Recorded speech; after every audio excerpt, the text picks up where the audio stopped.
ഇന്ന് നമ്മുടെ നാട്ടിൽ നിന്ന്, കേരളത്തിൽ നിന്നുള്ള കുറച്ച് നാടോടി കഥകൾ പറഞ്ഞുതരാം.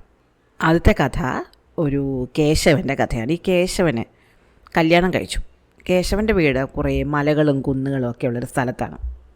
അവിടെ നെൽകൃഷിയേക്കാളും കൂടുതൽ കപ്പ, ചേന, പിന്നെ മറ്റ് കിഴങ്ങ് വർഗ്ഗങ്ങൾ, കുരുമുളക് ഒക്കെയാണ് ഉള്ളത്.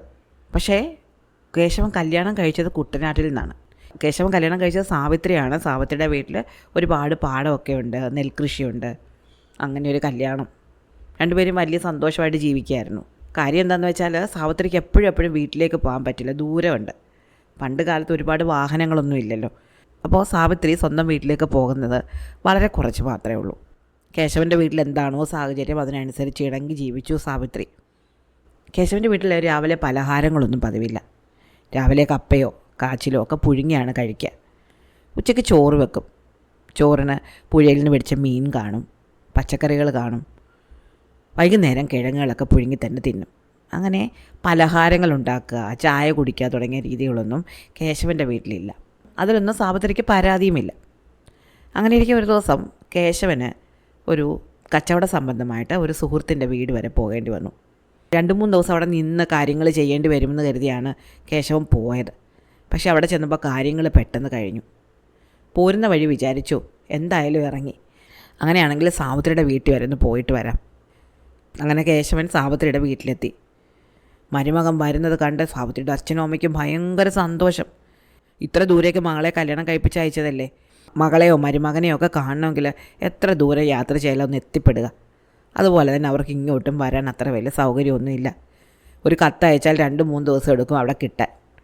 അപ്പോൾ പെട്ടെന്ന് മരുമകനെ കണ്ടപ്പോൾ രണ്ടുപേർക്കും വലിയ സന്തോഷമായിട്ട് സ്വീകരിച്ച് അകത്ത് കൊണ്ടുപോയി ഇരുത്തി എന്ത് കൊടുക്കുമെന്നായി ചർച്ച. ഒരുപാട് തെങ്ങും ഒക്കെയുള്ള ആൾക്കാരായതുകൊണ്ട് അവർ പെട്ടെന്ന് കുറച്ച് അവൽ നനച്ച് കേശവന് കൊടുത്തു. കേശവൻ അവലൊക്കെ തിന്നുകൊണ്ടിരിക്കുമ്പോൾ സഹോദരിയുടെ അമ്മ അടുക്കളയിൽ ചെന്ന് നല്ല കൊഴുക്കട്ടകളുണ്ടാക്കി. നല്ല ആവി പറക്കുന്ന കോഴിക്കട്ടകൾക്കകത്താണെങ്കിൽ നല്ല ശർക്കരയും തേങ്ങയും കൂടെ വരട്ടി ചേർത്ത് നല്ല രുചിയായിട്ടാണ് ഉണ്ടാക്കിയത്. ആവി പറക്കുന്ന കൊഴുക്കട്ടകൾ കേശവൻ്റെ മുന്നിൽ കൊണ്ടുവച്ചു അമ്മായിയമ്മ. കേശവൻ കൊഴുക്കട്ടകൾ ആദ്യമായിട്ട് കാണുമായിരുന്നു. നല്ല മണവും വരുന്നുണ്ട്. കേശവൻ കൊതിയോടെ ഒരു കൊഴുക്കട്ട എടുത്ത് തിന്നു. നല്ല രുചി. അയാൾ പിന്നെയും കൊഴുക്കട്ടകൾ തിന്നു തുടങ്ങി. മരുമകൻ ഇങ്ങനെ കൊഴുക്കട്ടകൾ തിന്നുന്ന കണ്ടപ്പോൾ അമ്മായിയമ്മ ചോദിച്ചു, മോനെ നിനക്ക് ഇഷ്ടപ്പെട്ടോ കൊഴുക്കട്ട? കേശവൻ പറഞ്ഞു, പിന്നെ എനിക്ക് വളരെയധികം ഇഷ്ടപ്പെട്ടു, നല്ല പലഹാരം. അപ്പോൾ അമ്മായിയമ്മ പറഞ്ഞു, നീ വീട്ടിൽ ചെല്ലുമ്പോൾ സാവിത്രിയോട് പറയണം കൊഴുക്കട്ട ഉണ്ടാക്കി തരണം, അവൾക്ക് നന്നായിട്ട് കൊഴുക്കട്ട ഉണ്ടാക്കാൻ അറിയാമല്ലോ, ഇതുവരെ അവൾ ഉണ്ടാക്കി തന്നില്ലേ? കേശവൻ പറഞ്ഞു, അവിടെ പലഹാരങ്ങളൊന്നും പതിവില്ല. അങ്ങനെ ഭക്ഷണമൊക്കെ കഴിഞ്ഞ് ഒരു ചെറിയ ഉറക്കമൊക്കെ കഴിഞ്ഞ് കേശവൻ പോകാനിറങ്ങി. അങ്ങനെ പോകാൻ നേരത്ത് അമ്മായിയമ്മയോട് ചോദിച്ചു, അമ്മ എനിക്ക് ഉണ്ടാക്കി തന്ന പലഹാരത്തിൻ്റെ പേരെന്തായിരുന്നു? അമ്മായിയമ്മ പറഞ്ഞു, കൊഴുക്കട്ട. അപ്പോൾ കേശവൻ മനസ്സിൽ പറഞ്ഞു, കൊഴുക്കട്ട, ഇത് വീട്ടിൽ ചെന്നാലുടനെ സാവിത്രിയോട് പറയണം കൊഴുക്കട്ട ഉണ്ടാക്കി തരാൻ. സാവിത്രി നന്നായിട്ട് പാചകം ചെയ്യും. അങ്ങനെ കേശവൻ കൊഴുക്കട്ട എന്ന് പറഞ്ഞുകൊണ്ട് വീട്ടിലേക്ക് പോയി. അങ്ങനെ പാടവരമ്പത്തൂടാണ് നടന്നു പോയത്. മറന്നു പോകാതിരിക്കാൻ വേണ്ടി കൊഴുക്കട്ട എന്ന് പറഞ്ഞുകൊണ്ടാണ് നടക്കുന്നതെന്ന് പറഞ്ഞല്ലോ. അങ്ങനെ ചെന്നപ്പോൾ തോട്ടിലെ കുറേ പിള്ളേർ കൊതുമ്പ് വെള്ളമിട്ട് വള്ളം കളിക്കുന്നു. ഇവർ പാട്ട് പാടിക്കൊണ്ടാണ് വള്ളം തുഴയുന്നത്. എന്ത് പാട്ടാ? തിത്തിത്താരാ തിത്തിത്തേയ് തിത്തേയ് തക തൈതേതും. അപ്പോൾ കൊഴുക്കട്ട എന്ന് പറഞ്ഞുകൊണ്ടിരുന്ന കേശവൻ ഇത് കേട്ടുകൊണ്ട് ഇങ്ങനെ നടന്നു പോകുന്ന വഴിയെ കാലൊന്ന് തെന്നി, ചെറുതായിട്ടൊന്ന് വീണു. എഴുന്നേറ്റ് മുണ്ടൊക്കെ മടക്കി കുത്തി കയ്യിലിരുന്ന സഞ്ചിയൊക്കെ എടുത്ത് മുന്നോട്ട് നടന്നപ്പോൾ വായിലിരുന്ന കൊഴുക്കട്ട എന്നുള്ള വാക്ക് എവിടെയോ വീണു പോയി. ഇപ്പം മനസ്സിൽ കിടക്കുന്ന എന്താ? തിത്തിത്താരാ തിത്തിത്തേ. അങ്ങനെ പിറ്റേന്ന് രാവിലെ ആയപ്പോഴത്തേക്ക് കേശവൻ വീട്ടിലെത്തി. ബസ്സിൽ കുറേ നേരം ഇരുന്ന് കുലുങ്ങി യാത്ര ചെയ്താണ് വീട്ടിലെത്തിയത്. പല ബസ്സുകൾ മാറി കയറി കുലുങ്ങി വീട്ടിൽ ചെന്ന ഉടനെ കേശവൻ ഭാര്യയെ വിളിച്ചിട്ട് പറഞ്ഞു, സാവിത്രി, എനിക്ക് തിത്തിത്താരാ തിത്തിത്തേ വേണം. സാവിത്രി ചോദിച്ചു, തിത്തിത്താരാ തിത്തിത്തേ അതെന്ത് സാധനം? കേശവൻ പറഞ്ഞു, നീ എന്നോട് കളിക്കേണ്ട, നിൻ്റെ അമ്മ നിനക്ക് നന്നായിട്ട് തിത്തിത്താരാ തിത്തേ ഉണ്ടാക്കാൻ അറിയാമെന്ന് പറഞ്ഞല്ലോ. അപ്പോൾ സാവിത്രി ചോദിച്ചു, തിത്തിത്താരാ തിത്തിത്തേ ഞാൻ ഉണ്ടാക്കിയിട്ടേ ഇല്ല, അതെന്താണെന്ന് പോലും എനിക്ക് അറിഞ്ഞുകൂടാ. കേശവൻ പറഞ്ഞ്, കള്ളം പറയരുത്, നിനക്ക് തിത്തിത്താരാ തിത്തിത്തേ നന്നായിട്ട് ഉണ്ടാക്കാൻ അറിയാമെന്ന് നിൻ്റെ അമ്മ എന്നോട് പറഞ്ഞാൽ വിട്ടത്. നിൻ്റെ അമ്മയാണെങ്കിൽ എനിക്ക് നന്നായിട്ട് ഉണ്ടാക്കി തരുകയും ചെയ്തു, ഞാൻ വയറ് നിറച്ച് കഴിക്കുകയും ചെയ്തു. അപ്പോൾ സാവിത്രി പറഞ്ഞു, കൊള്ളാം, എൻ്റെ വീട്ടിൽ പോയിട്ട് എന്നെ ഒന്ന് കൊണ്ടുപോയില്ലല്ലോ, ഞാൻ എത്ര കാലമായി വീട്ടിൽ പോയിട്ട്. അപ്പോൾ കേശവൻ പറഞ്ഞു, അതൊക്കെ പിന്നെ പറയാം, നീ എനിക്ക് വേഗം തിത്തിത്താരാ തിത്തിത്തേ ഉണ്ടാക്കിത്താ, ഞാൻ കുളിച്ചിട്ട് വന്ന ഉടനെ നീ തിത്തിത്താരാ തിത്തിത്തേ ഉണ്ടാക്കി വെച്ചേക്കണം. അങ്ങനെ കേശവൻ കുളിക്കാൻ പോയി. സാവിത്രി വിചാരിച്ച് എന്തായി തിത്തിത്താരാ എന്ത് പലഹാരം ഉണ്ടാക്കും. സാവിത്രി ഒന്നും ഉണ്ടാക്കിയില്ല. എന്താണെന്നറിയാതെ ഉണ്ടാക്കുന്നത് എങ്ങനെയാ. അങ്ങനെ ഇരുന്നപ്പോൾ കേശവൻ വന്നു. എടി വേഗം തിത്തിത്താരാ വിളമ്പിക്കേ. സാവിത്രി പറഞ്ഞു, ഞാൻ ഉണ്ടാക്കിയില്ല, എനിക്ക് അറിഞ്ഞൂടെ എന്താ തിത്തിത്താരാ ഇത് കേട്ട കേശവൻ ദേഷ്യം വന്നിട്ട് സാവിത്രിയുടെ തോളിനിട്ട് ഒരൊറ്റ ഇടി വെച്ച് കൊടുത്തു. വേഗം ഉണ്ടാക്കിത്താ തിത്തിത്താരാ. സാവിത്രിക്ക് കരച്ചിൽ വന്ന് ഇന്നേ വരെ ഒന്ന് നുള്ളി നോവിച്ചിട്ടില്ല കേശവൻ. എന്നിട്ടാണ് ഇപ്പോൾ തോളിനിട്ട് ഇടിക്കുന്നത്. സാവിത്രി കരഞ്ഞുകൊണ്ട് അകത്തേക്ക് ഓടിപ്പോയി. കുറേ നേരം ഇരുന്ന് കരഞ്ഞു. എന്നിട്ട് കേശവനാണെങ്കിൽ അങ്ങ് വിഷമം വന്ന് ഇന്നേ വരെ ഭാര്യ അടിച്ചിട്ടും വഴക്ക് പറഞ്ഞിട്ടൊന്നുമില്ല. അതിനുള്ള കാരണങ്ങളൊന്നും അവൾ ഉണ്ടാക്കിയിട്ടില്ല. ഇപ്പം വെറുതെ ഒരു പലഹാരത്തിൻ്റെ പേരിൽ അവളെ അടിച്ചത് ശരിയായില്ല. കേശവൻ പതുക്കെ അടുക്കളപ്പുറത്ത് ചെന്ന് എത്തി നോക്കി. സാവിത്രി അവിടെ കാണാൻ ഇരിപ്പുണ്ടോ? നോക്കുമ്പോൾ അടുക്കള മുറ്റത്തിരിക്കുന്നു. കേശവൻ പതുക്കെ ഇറങ്ങി സാവിത്രിയുടെ അടുത്ത് എന്നിട്ട് പറഞ്ഞു, നീ അങ്ങ് ക്ഷമിക്കുക, പോട്ടെ, സാരമില്ല. അപ്പോൾ സാവിത്രി പറഞ്ഞു, കൊള്ളാം, എൻ്റെ പുറം ഇടിച്ചിട്ട് പുറത്ത് കോഴിക്കോട്ട പോലെ വീർത്ത് വന്നു. കേശവൻ പറഞ്ഞു, ആ സാധനമാണ് ഞാൻ ഉണ്ടാക്കാൻ പറഞ്ഞത്. ഇപ്പം നീ പറഞ്ഞില്ലേ കോഴിക്കട്ട, അതാ എനിക്ക് വേണ്ടത്. അപ്പോൾ സാവിത്രി പറഞ്ഞു, എൻ്റെ മനുഷ്യൻ, നിങ്ങൾ നേരത്തെ പറഞ്ഞുവിടായിരുന്നു. അതിന് പകരം തിത്തിത്താരെന്ന് പറഞ്ഞ് ഞാനെന്ത് ചെയ്യാനാ. അങ്ങനെ സാവിത്രി ഉടൻ തന്നെ അരി പൊടിച്ച് കുഴച്ച് നല്ല കോഴിക്കട്ട ഉണ്ടാക്കി. ഇനി രണ്ടാമത്തെ കഥയാണ് പറഞ്ഞു തരാൻ പോകുന്നത്. ഈ കഥയിൽ ദുഷ്ടനായ അറുത്ത കൈക്ക് ഉപ്പ് തേക്കാത്ത ഒരാളുണ്ടായിരുന്നു. അയാളുടെ പേരായിരുന്നു വേലു. വേലുവാണ് നാട്ടിൽ ആർക്കെങ്കിലും പണത്തിന് ആവശ്യമുണ്ടെങ്കിൽ പണം കടം കൊടുക്കുക. അവരിൽ നിന്ന് നല്ല പലിശ വാങ്ങും. പണം കൃത്യസമയത്ത് തിരിച്ചു കൊടുത്തില്ലെങ്കിൽ തൻ്റെ ഗുണ്ടകളെ വിട്ട് അവരെ ഉപദ്രവിക്കും. പക്ഷേ ആർക്കെങ്കിലും അത്യാവശ്യം വന്നാൽ അവർ ആദ്യം ഓടിച്ചെല്ലുക വേലുൻ്റെ അടുത്താണ്. കാരണം വേലുൻ്റെ കയ്യിൽ എപ്പോഴും പണമുണ്ട്. അപ്പോൾ വീട് മേയാനോ അല്ലെങ്കിൽ ആഭരണങ്ങൾ വാങ്ങാനോ അല്ലെങ്കിൽ പശുക്കളെയോ ആടുകളെയോ ഒക്കെ വാങ്ങാനോ വിത്തിറക്കാനോ വളമിടാനോ ഒക്കെ ആൾക്കാർ വേലുവിൻ്റെ കയ്യിൽ നിന്ന് പണം കടം വാങ്ങും. പലപ്പോഴും അവർക്ക് അത് തിരിച്ചു കൊടുക്കാൻ പറ്റിയെന്ന് വരില്ല. അപ്പോഴൊക്കെ വേലു അവരെ ചെന്ന് വഴക്ക് പറയുകയും അവരുടെ കയ്യിൽ നിന്ന് ബലമായിട്ട് എന്തെങ്കിലുമൊക്കെ പിടിച്ച് വാങ്ങുകയൊക്കെ ചെയ്യും. അതുപോലെ പണം കടം കൊടുക്കാൻ മാത്രമല്ല പണയം എടുക്കുകയും ചെയ്യാറുണ്ടായിരുന്നു വേലു. അപ്പോൾ ഈ വേലുവിനെ അതുകൊണ്ട് നാട്ടിൽ ആർക്കും ഇഷ്ടമല്ല. വേലുവിന് എന്തെങ്കിലും ഒരു പണി കൊടുക്കണം എന്ന് പലരും വിചാരിച്ചിട്ടുണ്ടായിരുന്നു. ഇത്ര ദുഷ്ടനാവാൻ പാടില്ലല്ലോ. അങ്ങനെ ഇരിക്കെ വേലുവിൻ്റെ മകളുടെ വിവാഹം വന്നു. അപ്പോൾ നാട്ടിലൊരു തട്ടാനുണ്ട്. തട്ടാൻ്റെ പേരാണ് ശംഭു. ശംഭുവിൻ്റെ അടുത്ത് കൂട്ടുകാരെല്ലാം കൂടെ പറഞ്ഞ്, ശംഭു, വേലു നിൻ്റെ അടുത്ത് വരും. നമ്മുടെ നാട്ടിൽ വേറെ തട്ടന്മാരൊന്നും ഇല്ലല്ലോ. മാലയും വളയൊക്കെ പണിയണമെങ്കിൽ നീ തന്നെ വേണം. അങ്ങനെ വരുമ്പം നാം കൊണ്ടുവരുന്ന സ്വർണ്ണത്തിൽ കുറച്ചെങ്കിലും ചെമ്പ് ചേർക്കണം. എന്നിട്ട് ആ സ്വർണം നീ നമ്മുടെ നാട്ടിലെ പാവങ്ങൾക്ക് കൊടുക്കണം. ഈ വേലു കാരണം തെരുവിലായ ഒരുപാട് ആൾക്കാർ നമ്മുടെ നാട്ടിലുണ്ട്. അപ്പോൾ ശംഭു പറഞ്ഞു, നോക്കട്ടെ, അയാൾ വരുമോ നോക്കട്ടെ. ഇയാളിൽ നഗരത്തിൽ വല്ലതും പോയി വല്ല ആഭരണശാലയിൽ നിന്ന് വല്ലതും മേടിച്ചുകൊണ്ട് വരുമെന്ന് നമുക്ക് അറിഞ്ഞൂടല്ലോ. പക്ഷേ ശംഭുവിനെ പോലെ നല്ല പണിക്കാർ നഗരത്തിലൊന്നുമില്ല. അതുകൊണ്ട് തന്നെ വേലു ശംഭുവിൻ്റെ അടുത്തെത്തി. ശംഭുവിനോട് വന്ന് തൻ്റെ മകൾക്ക് ആഭരണം പണിഞ്ഞു കൊടുക്കണമെന്ന് ആവശ്യപ്പെട്ടു. ശംഭു പറഞ്ഞു, അതിനെന്താ, ഞാൻ പണിഞ്ഞു തരാം. അപ്പോൾ വേലു പറഞ്ഞു, എൻ്റെ കയ്യിൽ പണയമായിട്ട് ഞാൻ പലരിൽ നിന്ന് വാങ്ങിയ കുറേ സ്വർണ്ണം ഇരിപ്പുണ്ട്. അപ്പോൾ അതെല്ലാം കൂടെ ഞാൻ നിൻ്റെ കൈ കൊണ്ട് തരാം. നീ ഇത് ഉരുക്കി എൻ്റെ മകൾക്ക് 2 മാലയും കുറച്ച് വളകളൊക്കെ ഉണ്ടാക്കണം. പിന്നെ ഒരു കാര്യമുള്ളത്, ഞാൻ അങ്ങോട്ട് തരുമ്പോൾ അളന്ന് തരും. അത് തിരിച്ചു തരുമ്പോൾ അത്ര തന്നെ കാണും, ഒരു നെല്ലട പോലും കുറയാൻ പാടില്ല. ശംഭു സമ്മതിച്ചു. നിങ്ങൾ എത്ര എണ്ണം തരുന്നു ഞാൻ അത്ര തന്നെ തിരിച്ചു തരും. അന്ന് വൈകിട്ട് ശംഭു കൂട്ടുകാരുടെ ഈ കാര്യമൊക്കെ പറഞ്ഞു. അപ്പോൾ കൂട്ടുകാർ പറഞ്ഞൊരു കാര്യം ചെയ്യാം, കുറച്ച് സ്വർണ്ണം നമുക്കിങ്ങനെ മാറ്റിയിട്ട് അതിന് പകരം ചെമ്പ് ചേർക്കാം. അപ്പോൾ അളവ് കൃത്യമായിരിക്കുകയും ചെയ്യും, സ്വർണം നമുക്ക് കുറച്ച് എടുക്കുകയും ചെയ്യാം. ഇയാൾ ഇത്ര വലിയ ദുഷ്ടനല്ലേ, ഇങ്ങനെയൊക്കെ അയാളെ നമുക്കൊന്ന് പറ്റിക്കാൻ പറ്റും. അയാൾക്ക് എന്തെങ്കിലും ഒരു ശിക്ഷ കൊടുക്കണമെങ്കിൽ ഇങ്ങനെ പറ്റും. ശംഭു ഇത് സമ്മതിച്ചു. പക്ഷേ പിറ്റേന്ന് വേലു ഒരു പെട്ടി സ്വർണ്ണാഭരണങ്ങളുമായിട്ട് ശംഭുവിനെ കാണാൻ വന്നു. കൂടെ 2 തടിമാടന്മാർ പണിക്കാരും ഉണ്ട്. നാട്ടുകാർ പലപ്പോഴായിട്ട് വേലുവിൻ്റെ അടുത്ത് പണയം വെച്ച സ്വർണ്ണാഭരണങ്ങളാണ്. ഇയാൾ കൊള്ള പലിശയ്ക്ക് അതെല്ലാം സ്വന്തമാക്കി. അതാണിപ്പോൾ ശംഭുവിൻ്റെ അടുത്ത് കൊണ്ടുവന്നിരിക്കുന്നത് അഴിച്ചു പണിയാൻ. കൂടെ കൊണ്ടുവന്ന പണിക്കാരുണ്ടല്ലോ, ഇവരെ 2 പേരെ ശംഭുവിനെ 2 വശത്ത് നിർത്തിയേക്കുക. രാവിലെ ശംഭു പണിയാൻ തുടങ്ങുമ്പോൾ 2 പേരും ഇങ്ങനെ നോക്കിയിരിക്കും. ശംഭുവിനെ തിരിയാനും പിരിയാനും സമ്മതിക്കില്ല.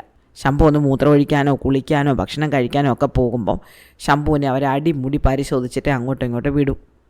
ശംഭു സ്വർണം പണിയുന്ന സമയം മുഴുവൻ ഇവർ നോക്കിയിരിക്കുകയാണ്. അങ്ങോട്ടും ഇങ്ങോട്ടും ഒന്നും മാറ്റാൻ പറ്റില്ല. ശംഭു ആകെ കുഴങ്ങി. കൂട്ടുകാരോട് പറഞ്ഞ അനുസരിച്ചിട്ട് കുറച്ച് സ്വർണം മാറ്റി ചെമ്പ് ചേർക്കണമെന്ന് ശംഭുവിനുണ്ട്. പക്ഷെ ഒരു മാർഗവും ഇല്ല. പണിക്കാരുടെ കണ്ണ് വെട്ടിച്ച് ഒന്നും പറ്റുന്നില്ല. ഇവർ 2 പേരും രാവിലെ തൊട്ട് നോക്കിയിരിക്കും. വൈകുന്നേരം ആകുമ്പോൾ സ്വർണ്ണം എടുത്ത് നന്നായിട്ട് തൂക്കി നോക്കി അളവ് കൃത്യമാണെന്ന് ഉറപ്പ് വരുത്തിയിട്ട് അവർ അന്ന് അതും കൊണ്ട് തിരിച്ചു പോകും. പിറ്റേന്ന് സ്വർണവും കൊണ്ട് വരും. അങ്ങനെ ശംഭുവിനെ ഇടം വലം തിരിയാൻ ഇവർ സമ്മതിച്ചില്ല. ശംഭു നല്ല വൃത്തിയായിട്ട് മാലയും വളയൊക്കെ പണിഞ്ഞു. ശംഭു നല്ല മിടുക്കനായിരുന്നു. നല്ല ഭംഗിയുള്ള മാലയും വളകളും ഒക്കെ തന്നെ ശംഭു ഉണ്ടാക്കി. എന്നിട്ട് അതൊരു പട്ട് തുണിയിൽ പൊതിഞ്ഞ് ഒരു പെട്ടിയിലാക്കി. കയ്യിൽ പെട്ടി എടുത്തുകൊണ്ട് ശംഭു വേലുവിൻ്റെ വീട്ടിലേക്ക് നടന്നു. തൊട്ട് പിന്നാലെ 2 ജോലിക്കാരൻ നടപ്പുണ്ട്. അവർ ശംഭുവിൻ്റെ മേലിൽ നിന്ന് കണ്ണെടുക്കുന്നതേയില്ല. ശംഭുവിനെ അങ്ങോട്ടും തിരിയാൻ വിടില്ല, ഇങ്ങോട്ടും തിരിയാൻ വിടില്ല. ചില പട്ടാളക്കാർ നടക്കുന്ന പോലെ ഇങ്ങനെ നടക്കുകയാണ്. അങ്ങനെ ഇവർ നടന്ന് വേലുവിൻ്റെ വീട്ടിലേക്ക് പോകുന്ന വഴിക്ക് ഒരു ചെറിയ കൈത്തോടുണ്ടായിരുന്നു. വരമ്പിനടുത്തൂടെ ഒരു കൈത്തോട്. ഈ തോട് ചാടിക്കടന്ന് വേണം വേലുവിൻ്റെ വീട്ടിലേക്ക് പോകാൻ. ശംഭു ചാടിക്കടന്നതും ശംഭുവിൻ്റെ കയ്യിലിരുന്ന സ്വർണ്ണപ്പെട്ടി കൈവിട്ട് താഴെ വീണുപോയി. ചെളിയിലേക്കാണ് വീണത്. ചെളിയിൽ പൊതഞ്ഞു പോയി പെട്ടി. ശംഭു പറഞ്ഞ് പേടിക്കേണ്ട, നിങ്ങൾ വിഷമിക്കേണ്ട, ഞാൻ എപ്പോഴും വരുന്ന വഴിയല്ലേ, അതുകൊണ്ട് ഞാൻ തന്നെ എടുത്തു തരാമെന്ന് പറഞ്ഞിട്ട് ചേറിൽ കൈയിട്ട് വാരി നോക്കിയപ്പോൾ പെട്ടി തുറന്നു പോയി. അങ്ങനെ ആ പെട്ടി ഒരു വിധത്തിലെടുത്ത് പുറത്ത് വെച്ചിട്ട് ബാക്കി ആഭരണങ്ങളെല്ലാം ആ ചേറിൽ നിന്ന് തപ്പിയെടുത്ത് ആ വെള്ളത്തിൽ തന്നെ കഴുകി പെട്ടിയിലാക്കി.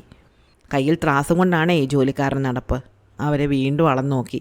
ഒട്ടും കുറവില്ല, ഒന്നും പോയിട്ടില്ല. അവർ വീണ്ടും എണ്ണി നോക്കി. എല്ലാ വളകളും ഉണ്ടോ, എല്ലാ മാലകളും ഉണ്ടോ, എല്ലാ മോതിരങ്ങളും ഉണ്ടോ, ഒന്നും പോയിട്ടില്ല.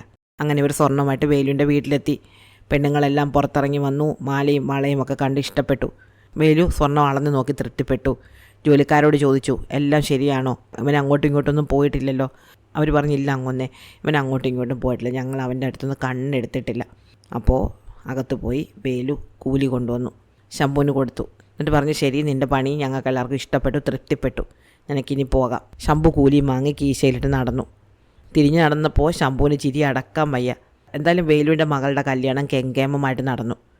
ശംഭു പണിഞ്ഞ ആഭരണങ്ങളിട്ട് തന്നെയാണ് കല്യാണം നടന്നത്. പക്ഷേ കുറച്ച് ദിവസങ്ങൾ കഴിഞ്ഞപ്പോൾ സ്വർണം പതുക്കെ കറുത്ത് വരാൻ തുടങ്ങി. സ്വർണ്ണമെല്ലാം മായമായിരുന്നു. പക്ഷേ പണിക്കാർ കണ്ട് ബോധ്യപ്പെട്ടതല്ലേ, എന്ത് പറയാനാണ്. വേലു കൊണ്ടു കൊടുത്ത സ്വർണം കൊണ്ടാണ് മാല പണിഞ്ഞത്. പണിക്കാർ നോക്കി നിൽക്കുന്നുണ്ടായിരുന്നു. ഒരു കൃത്രിമവും നടന്നിട്ടില്ല. വേലുവിനെ ഒന്നും മിണ്ടാൻ പറ്റാതായി. പക്ഷേ ശംഭുവും കൂട്ടുകാരും കാര്യം ഓർത്ത് ചിരിച്ച് മറിഞ്ഞു.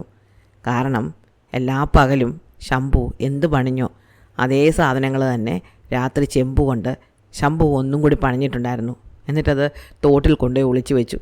അതേ പെട്ടി, അതേ ആഭരണങ്ങൾ, പക്ഷേ ആഭരണങ്ങൾ ചെമ്പിൽ പണിഞ്ഞ് സ്വർണം പൂശിയത്. എന്നിട്ട് തോട്ടിൽ വീണ പെട്ടിക്ക് പകരം ശംഭു ഉയർത്തിയെടുത്തത് താൻ നേരത്തെ ഒളിച്ചു വെച്ചിരുന്ന മുക്കുപണ്ടങ്ങളുടെ പെട്ടിയായിരുന്നു. അങ്ങനെ എല്ലാവരെയും ചതിച്ച വേലുവിനെ ശംഭുവും കൂട്ടുകാരും കൂടി നന്നായിട്ടൊന്ന് ചതിച്ചു. ഇനി 3ാമത്തെ കഥ പറഞ്ഞുതരാം. പണ്ട് ഒരു രാജാവുണ്ടായിരുന്നു. ഈ രാജാവിന് ഒരുപാട് ജോലിക്കാരുണ്ട്. ഈ കൂട്ടത്തിലൊരു ഗോപാലനും ഒരു കൃഷ്ണനും ഉണ്ടായിരുന്നു. ഈ ഗോപാലനും കൃഷ്ണനും അയൽക്കാരായിരുന്നു. രണ്ടുപേരും ഒരേ ദിവസമാണ് ഈ രാജകൊട്ടാരത്തിലെ ജോലിയിൽ പ്രവേശിച്ചത്. രണ്ടുപേരും നന്നായിട്ട് ജോലി ചെയ്തു. വർഷങ്ങൾ കഴിഞ്ഞു. കൃഷ്ണന് പ്രത്യേകിച്ച് ഉദ്യോഗ കയറ്റമൊന്നും കിട്ടിയില്ല. ആദ്യമേ കിട്ടിയത് തൂപ്പ് ജോലിയായിരുന്നു. ഇപ്പോഴും തൂപ്പ് ജോലി തന്നെ. പ്രത്യേകിച്ച് വ്യത്യാസമൊന്നുമില്ല. കൂലിയിലും വലിയ കൂടുതലൊന്നുമില്ല. എന്നാൽ ഗോപാലനാണെങ്കിലോ, ഗോപാലന് അടിക്കടി ഉയർച്ചയായിരുന്നു. തൂപ്പ് ജോലിയിലാണ് ആദ്യം കയറിയത്.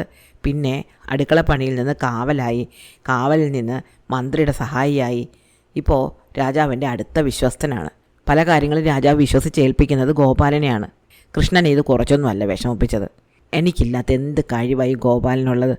ഞങ്ങൾ രണ്ടുപേരും ഒരുമിച്ചല്ലേ കയറിയത്. ഞങ്ങൾക്ക് രണ്ടുപേർക്കും രാജാവിനോട് ഒരേ ഭക്തിയല്ലേ ഉള്ളത്. പൊന്നു തമ്പുരാൻ എന്ത് പറഞ്ഞാലും കേൾക്കാൻ തയ്യാറായിട്ട് ഞാനിവിടെ ഉള്ളപ്പോൾ തമ്പുരാൻ എന്തുകൊണ്ടാണ് എല്ലാ കാര്യത്തിനും ഈ ഗോപാലനെ മാത്രം ആശ്രയിക്കുന്നത്? അങ്ങനെ ഒരു ദിവസം രാജാവ് തോട്ടത്തിലൂടെ ഉലാത്തുമ്പോൾ കൃഷ്ണൻ പതുക്കെ അടുത്തിരുന്നു. താണു വീണ് തൊഴുതു. രാജാവ് ചോദിച്ചു, എന്താ? അപ്പോൾ കൃഷ്ണൻ പറഞ്ഞു, തമ്പുരാനെ, ഞാൻ ഇവിടുത്തെ ഒരു തൂപ്പുകാരനാണേ, എൻ്റെ പേര് കൃഷ്ണൻ എന്നാണ്. അങ്ങയുടെ വിശ്വസനായ ഗോപാലനുണ്ടല്ലോ, ഞാനും ഗോപാലനും അയൽക്കാരാണ്. ഞങ്ങൾ ഒരേ ദിവസമാണ് ജോലിക്ക് കയറിയത്. പക്ഷേ ഗോപാലൻ ഉയർന്നുയർന്ന് വലിയ ഉദ്യോഗസ്ഥനായി.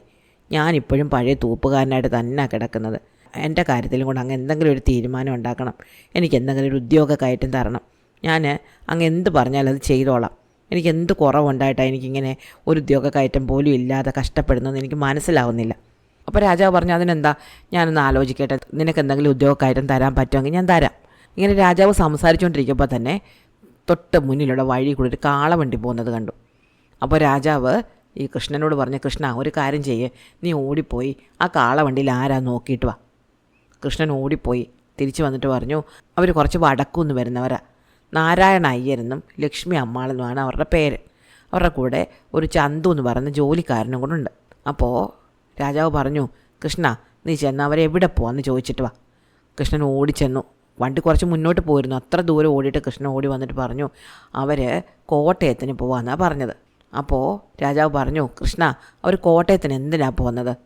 കൃഷ്ണൻ വണ്ടിയുടെ പിന്നാലെ ഓടിപ്പോയിട്ട് തിരിച്ച് വന്നിട്ട് പറഞ്ഞു, തമ്പുരാനെ അവർ ഒരു കല്യാണത്തിന് പോവാ.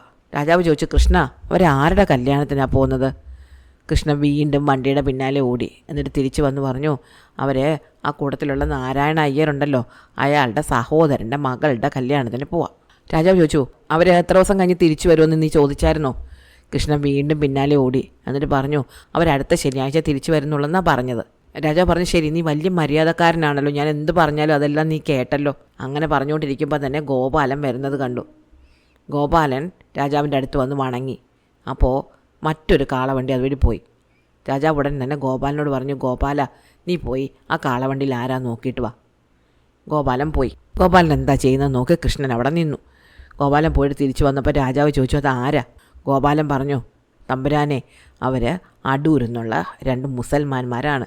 ഖാദറെന്നും അബ്ദുൾ എന്നുമാണ് അവരുടെ പേര്. അപ്പോൾ രാജാവ് ചോദിച്ചു, അവരെവിടെ പോവാ? ഗോപാലൻ പറഞ്ഞു, ഞാനത് അവരോട് ചോദിച്ചായിരുന്നു. അവർ പറയുന്നത് അവർ കൊല്ലത്തിന് പോവാന്നാണ്. അപ്പോൾ രാജാവ് ചോദിച്ചു, അവരെന്തിനാ കൊല്ലത്തിന് പോകുന്നത്? അപ്പോൾ ഗോപാലൻ പറഞ്ഞു, അവിടെ ഒരു കോടതി പോവാം. രാജാവ് ചോദിച്ചു, കോടതിയിലോ? കൊല്ലം കോടതിയിൽ അവരെന്തിനാ പോകുന്നത്? ഒരാൾക്ക് ഒരു 300 രൂപ കടം കൊടുത്തിട്ട് തിരിച്ച് കിട്ടിയിട്ടില്ല. അതിൻ്റെ ഒരു വ്യവഹാരം കോടതി നടക്കുന്നുണ്ടെന്ന് അന്വേഷിക്കാൻ പോവാം. രാജാവ് ചോദിച്ചു, എത്ര കാലമായി കടം വാങ്ങിയിട്ട്? ഗോപാലൻ പറഞ്ഞു, 3 വർഷമായെന്നാണ് പറഞ്ഞത്. രാജാവ് കൃഷ്ണനെ നോക്കിയിട്ട് ചോദിച്ചു, കൃഷ്ണ, ഗോപാലൻ എത്ര തവണ ആ വണ്ടിയുടെ അടുത്തേക്ക് ഓടി? കൃഷ്ണൻ പറഞ്ഞു, 1 തവണ.